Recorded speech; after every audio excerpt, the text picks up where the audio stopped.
ಇದು ದೊಡ್ಡಬಳ್ಳಾಪುರ, ಚಿಕ್ಕಬಳ್ಳಾಪುರ, ಅವಳಿ ನಗರಗಳಿಗೆ ಸಂಪರ್ಕ ಕಲ್ಪಿಸುವ ರಸ್ತೆ ಚೆನ್ನಾಗಿದೆ ಅಂತ ಜನ ಇದೇ ರಸ್ತೆಯಲ್ಲಿ ಸಂಚಾರ ಮಾಡ್ತಾರೆ.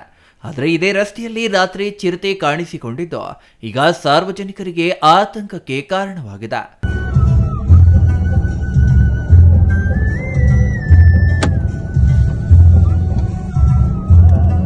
ನೋಡ್ರಿ, ಚಿರತೆ ಬಂದಿದೆ ಕಣಿವೆ ಬಸವಣ್ಣ ಹತ್ರ. ಹುಷಾರು, ಗಾಡಿಲಿ ಬರೋರು ಇದ್ ಮಾಡೋನ್ಗೆ ಗಾಡಿ ಅವನ್ಗೆ.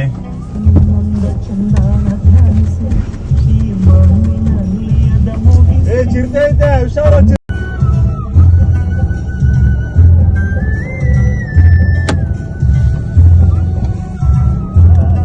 ನೋಡ್ರಿ, ಚಿರತೆ ಬಂದಿದೆ ಕಣಿವೆ ಬಸವಣ್ಣ ಹತ್ರ. ಹುಷಾರು, ಗಾಡಿಲಿ ಬರೋರು ಇದ್ ಮಾಡೋನ್ಗೆ ಗಾಡಿ ಅವನ್ಗೆ. ಹೌದಾ, ಭಾನುವಾರ ರಾತ್ರಿ ಚಿಕ್ಕಬಳ್ಳಾಪುರ ತಾಲೂಕಿನ ನಂದಿಗಿರಿ ಧಾಮದ ಕಣಿವೆ ಬಸವಣ್ಣ ದೇವಸ್ಥಾನದ ಬಳಿ ಸಾರ್ವಜನಿಕರು ವಾಹನಗಳಲ್ಲಿ ಸಂಚಾರ ಮಾಡುವಾಗ ಇದೇ ಸಂದರ್ಭದಲ್ಲಿ ರಸ್ತೆ ದಾಟುತ್ತಿದ್ದ ಚಿರತೆಯನ್ನ ವಾಹನ ಸವಾರರು ಗಮನಿಸಿದ್ದಾರೆ. ವಾಹನದಲ್ಲಿದ್ದ ಸವಾರರಲ್ಲಿ ಆತಂಕ ಮೂಡಿದೆ. ಕೂಡಲೇ ವಾಹನದಲ್ಲಿದ್ದ ಸವಾರರು ಮೊಬೈಲ್ ಮೂಲಕ ವಿಡಿಯೋ ಚಿತ್ರೀಕರಣ ಮಾಡಿ ಸೋಷಿಯಲ್ ಮೀಡಿಯಾದಲ್ಲಿ ಹರಿದು ಬಿಟ್ಟಿದ್ದಾರೆ. ಇನ್ನು ನಂದಿ ಹಿಲ್ಸ್ ಪ್ರವಾಸಕ್ಕೆ ಬರುವ ನೂರಾರು ಜನರು ಇದೇ ರಸ್ತೆಯನ್ನ ಬಳಸುತ್ತಿರುವ ಹಿನ್ನೆಲೆಯಲ್ಲಿ ಪ್ರವಾಸಿಗರಿಗೆ ಭಯ ಹೆಚ್ಚಾಗಿದೆ. ಇತ್ತೀಚಿನ ದಿನಗಳಲ್ಲಿ ಚಿಕ್ಕಬಳ್ಳಾಪುರ ತಾಲೂಕಿನಲ್ಲಿ ಚಿರತೆಗಳ ಸಂತತಿ ಹೆಚ್ಚಳವಾಗಿದ್ದು ಪ್ರತಿದಿನ ಒಂದಿಲ್ಲೊಂದು ಗ್ರಾಮ ಹಾಗೂ ಅರಣ್ಯ ಗಡಿಯ ಪ್ರದೇಶಗಳಲ್ಲಿ ಚಿರತೆ ಕಾಣಿಸಿಕೊಳ್ತಿದೆ. ಇದರಿಂದ ಗ್ರಾಮಸ್ಥರು ಹಾಗೂ ಪ್ರವಾಸಿಗರು ಆತಂಕಕ್ಕೆ ಈಡಾಗಿದ್ದಾರೆ. ನನ್ನ ಹೆಸರು ಮಣಿಕಂಠ ಅಂತ. ಇದೇ ಸುಲ್ತಾನ್ಪೇಟೆ ಗ್ರಾಮಸ್ಥರು ನಾವು. ನಿನ್ನೆ ರಾತ್ರಿ ಇದೇ ರಸ್ತೆಯಲ್ಲಿ ಕಣಿವೆ ಬಸವಣ್ಣ ರಸ್ತೆಯಲ್ಲಿ ಚಿರತೆ ಕಾಣಿಸ್ಕೊಂಡಿದೆ ಅಂತ ಹೇಳ್ಬಿಟ್ಟು ಒಂದು ಯಾರೋ ವಿಡಿಯೋ ಮಾಡಿಬಿಟ್ಟು ವೈರಲ್ ಮಾಡಿದ್ರು. ನೋಡಿ, ಇದೇ ಜಾಗದಲ್ಲಿ ಈ ಜಾಗದಲ್ಲಿ ಚಿರತೆ ಕಾಣಿಸ್ಕೊಂಡಿದೆ. ಈ ರಸ್ತೆ ಏನಿದೆ ಇದೊಂದು ತುಂಬ ಪ್ರವಾಸಿಗರು ಓಡಾಡ್ತಕ್ಕಂಥ ರಸ್ತೆ ಆಗಿದೆ. ದೊಡ್ಡಬಳ್ಳಾಪುರಕ್ಕೆ ಮತ್ತು ಚಿಕ್ಕಬಳ್ಳಾಪುರಕ್ಕೆ ಒಂದು ಮುಖ್ಯವಾದ ರಸ್ತೆ ಆಗಿದೆ. ಸುಮಾರು ಜನ ಈ ರಸ್ತೆಯನ್ನು ಬಳಸ್ಕೊಳ್ತಾರೆ ಓಡಾಡೋದಕ್ಕೆ. ನಂದಿ ಬೆಟ್ಟಕ್ಕೆ ಹೋಗ್ತಾರೆ. ನಂದಿ ಬೆಟ್ಟದಿಂದ ಈಶಾ ಫೌಂಡೇಶನ್ಗೆ ತುಂಬ ರಾತ್ರಿಯಿಂದ ಬೆಳಗ್ಗೆವರೆಗೂ ತುಂಬ ಜನ ಓಡಾಡ್ತಕ್ಕಂಥ ಜಾಗ ಆಗಿದೆ ಇದು. ಸೊ ಈ ರಸ್ತೆಯಲ್ಲಿ ಚಿರತೆ ಕಾಣಿಸ್ಕೊಂಡಿರೋದು ಇವಾಗ ಜನಗಳಿಗೆ ಒಂದು ಭಯಭೀತಿಯನ್ನು ಹುಟ್ಟಿಸಿದೆ. ಈ ಥರ ಚಿರತೆ ಕಾಣಿಸ್ಕೊಂಡಿರೋದು ನಮಗೂ ಒಂಥರ ಭಯ ಆಗ್ತಾಯಿದೆ. ಯಾಕಂದರೆ ಈ ಲೋಕಲಲ್ಲಿ ತುಂಬ ಜನ ನಮ್ಮ ರೈತರು ಇರ್ಬೋದು, ಮತ್ತು ತುಂಬ ಜನ ಈ ಕಾಡಿನ ತಪ್ಪಲುಗಳಲ್ಲಿ ಏನು ಕುರಿಗಳು ಮೇಕೆಗಳು ಮೇಯಿಸ್ಕೊಂಡಿರ್ತಾರೆ. ಸೊ ಅವ್ರ ಮೇಲೆ ಎಲ್ಲಿ ಅಟ್ಯಾಕ್ ಮಾಡುತ್ತೋ ಅಂತ ಹೇಳ್ಬಿಟ್ಟು ನಮಗೂ ಒಂಥರ ಭಯ ಆಗ್ತಾಯಿದೆ.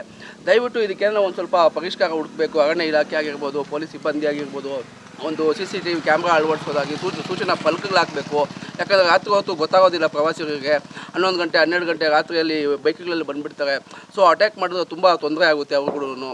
ಸೊ ಈ ಅಧಿಕಾರಿಗಳು ತುಂಬ ಇದಕ್ಕೆ ಎಚ್ಚೆತ್ಕೊಂಡು ಒಂದು ಸೂಚನಾ ಫಲಕಗಳು ಮೊದಲೇ ಹಾಕಬೇಕಾಗುತ್ತೆ. ಅಲ್ಲಿ ಕೆಳಗಡೆ ಸುಲ್ತಾನ್ಪೇಟೆ ಹತ್ರ, ಹೆಗ್ಡಳ್ಳಿ ಹತ್ರ ಚಿರತೆ ಇದೆ ಎಚ್ಚರಿಕೆ ಅಂತೇಳ್ಬಿಟ್ಟು ಒಂದು ಸೂಚನಾ ಫಲಕಗಳು ಅಳವಡಿಸೋದ್ರಿಂದ ಅವ್ರಿಗೆ ಒಂದು ಸ್ವಲ್ಪ ಅನುಕೂಲ ಆಗುತ್ತೆ. ಸೊ ನೋಡಿ, ಇದೇ ಜಾಗದಲ್ಲೇ ನೋಡಿ, ಇಲ್ಲಿ ಒಂದು ದಾರಿ ಬಿದ್ದಿದೆ. ಮತ್ತು ಇದೇ ದಾರಿಯಲ್ಲೇ ಹತ್ಕೊಂಡು ಹೋಗಿದೆ. ನೋಡಿ, ಇದೆಲ್ಲ ಜಾಡ್ ಬಿದ್ದಿದೆ ನೋಡಿ, ಜಾಡಲ್ಲಿ. ಸೊ ಇದೊಂಥರ ಒಂದು ಜನರಿಗೆ ಭಯಭೀತಿ ಹುಡ್ತಕ್ಕಂಥ ಇದು. ನಾವೆಲ್ಲ ಬೇರೆ ಬೇರೆ ಫೇಕ್ ನ್ಯೂಸ್ ಆಗ್ತಾಯಿದ್ರು. ನಂದಿ ಬೆಟ್ಟ ಅಂದ್ಬಿಟ್ಟು ಬೇರೆ ಕಡೆ ಎಲ್ಲ ಚಿರತೆ ಬಂದು ಒಂದು ನಂದಿ ಬೆಟ್ಟ ಅಂತ ಹೇಳ್ಬಿಟ್ಟು ಸುಮ್ಮನೆ ತೋರಿಸ್ತಾಯಿದ್ರು. ನಾವು ಬಿಡು ಬೇರೆದಲ್ಲಿ ನಾವು ನಂದಿ ಬೆಟ್ಟಲ್ಲಿ ನೋಡಿದ್ವಲ್ಲ, ಈ ಜಾಗ ನಮ್ದಲ್ಲ ಅಂತ ಅಂದ್ಕೊಳ್ತೀವಿ.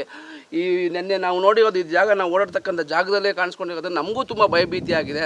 ತುಂಬ ಇದೊಂಥರ ಸರ್ಕಾರ ಎಚ್ಚೆತ್ಕೊಬೇಕು, ಮತ್ತು ಎಲ್ಲರೂ ಅರಣ್ಯ ಇಲಾಖೆ ಎಚ್ಚೆತ್ಕೊಬೇಕು. ಮುಂದೆ ಏನು ಕೆಟ್ಟ ಇದು ಆಗದಿದ್ದಂಗೆ ಇದಕ್ಕೆ ಕಡಿವಾಣ ಹಾಕಬೇಕು ಅಂತ ಹೇಳ್ಬಿಟ್ಟು ನಾವು ಒಂದು ಎಲ್ಲರ ಹತ್ರನೂ ಕೇಳ್ಕೊಳ್ತೀವಿ. ಇನ್ನು ನಂದಿ ಬೆಟ್ಟದ ತಪ್ಪಲಿನಲ್ಲಿರುವ ಕಣಿವೆ ಬಸವಣ್ಣನ ದೇವಾಲಯ. ನಂದಿ ಬೆಟ್ಟಕ್ಕೆ ಬಂದ ಪ್ರವಾಸಿಗರು ಇದೇ ರಸ್ತೆಯ ಮೂಲಕ ನಂದಿ ದೇವಾಲಯ, ಚಿಕ್ಕಬಳ್ಳಾಪುರ ನಗರ, ದೊಡ್ಡಬಳ್ಳಾಪುರ ನಗರಕ್ಕೆ ರಸ್ತೆ ಸಂಪರ್ಕವಾಗಿದ್ದು ಅದರಲ್ಲೂ ಕಣಿವೆ ಬಸವಣ್ಣ ದೇವಾಲಯದ ಬಳಿ ಪ್ರತಿನಿತ್ಯ ನೂರಾರು ಜನ ದೇವಾಲಯಕ್ಕೆ ಬರ್ತಾರೆ. ಆದರೆ ಈ ಚಿರತೆ ಸಂಚಾರದಿಂದ ರಾತ್ರಿ ಸಮಯದಲ್ಲಿ ಇಲ್ಲಿ ಓಡಾಡುವುದು ತುಂಬಾ ಭಯವಾಗ್ತಿದೆ ಅಂತ ಅರಣ್ಯ ಇಲಾಖೆ ಎಚ್ಚರಿಕೆ ವಹಿಸಬೇಕೆಂದು ಸ್ಥಳೀಯರು ಮನವಿ ಮಾಡಿದ್ದಾರೆ. ಇಲ್ಲೇ ಕಣಿವೆ ಬಸವಣ್ಣ ದೇವಸ್ಥಾನದಲ್ಲಿ ಅರ್ಚಕರಾಗಿ ಕೆಲಸ ಮಾಡ್ತಾ ಇದ್ದೀವಿ.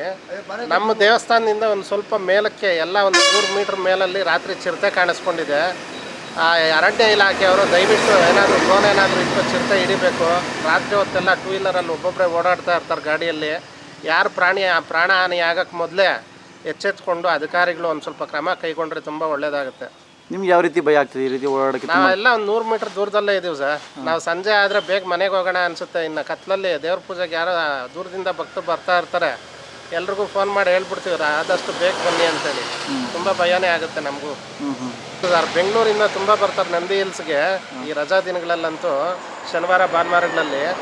ಆದಷ್ಟು ಯಾರಿಗೂ ತೊಂದರೆ ಆಗಕ್ಕೆ ಮೊದಲೇ ಅಧಿಕಾರಿಗಳು ಎಚ್ಚೆತ್ಕೊಂಡ್ರೆ ತುಂಬ ಒಳ್ಳೆಯದು.